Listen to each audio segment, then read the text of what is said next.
मेरी बेटी ने अपनी छोटी बहनों को अपने पास बिठाया। कहने लगी, मामा सो गई हैं, मामा के साथ लेट जाओ।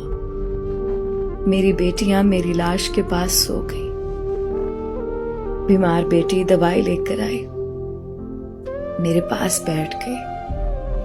मामा मैंने दवाई खा ली, आज मुझे कड़वी भी नहीं लगी।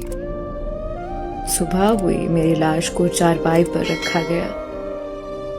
रोना शुरू हुआ, मातम का तमाशा करने लगे। मेरे चाचा चाची कपड़े फाड़ कर रोने लगे। सब बातें कर रहे थे, कैसे मरी, लेकिन किसी ने तहकीक ना की। मेरी बेटियां बाल बिखेरे मेरी मैयत के पास खड़ी थी। उनको पता भी नहीं था उनके साथ क्या हुआ है। एक ने मेरा मुंह चूमा और कहने लगी, मामा आप बहुत प्यारी लग रही हैं इन कपड़ों में। मेरी बेटियां मुझे देख रही थी। मेरा जनाजा उठाया गया और मुझे दफनाया। मेरी बेटियां रात भर देखती रही, मामा नहीं आई। उन्होंने खाना भी नहीं खाया।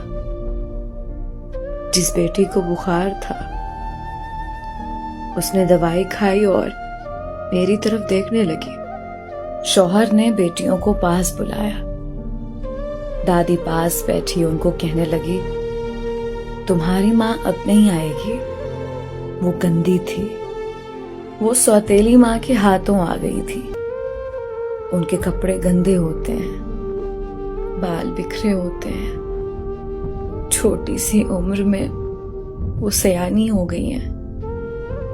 अब वो ईद पे नए कपड़ों की फरमाइश भी नहीं करती। अब वो भूखी भी हो तो खाना नहीं मांगती। मेरी बेटियां बहुत सब्र वाली हैं। एक दिन मेरी बड़ी बेटी खाना बना रही थी, खाना जल गया उससे। सौतेली माँ ने उसे बहुत मारा। मैं यहां से तड़पने लगी।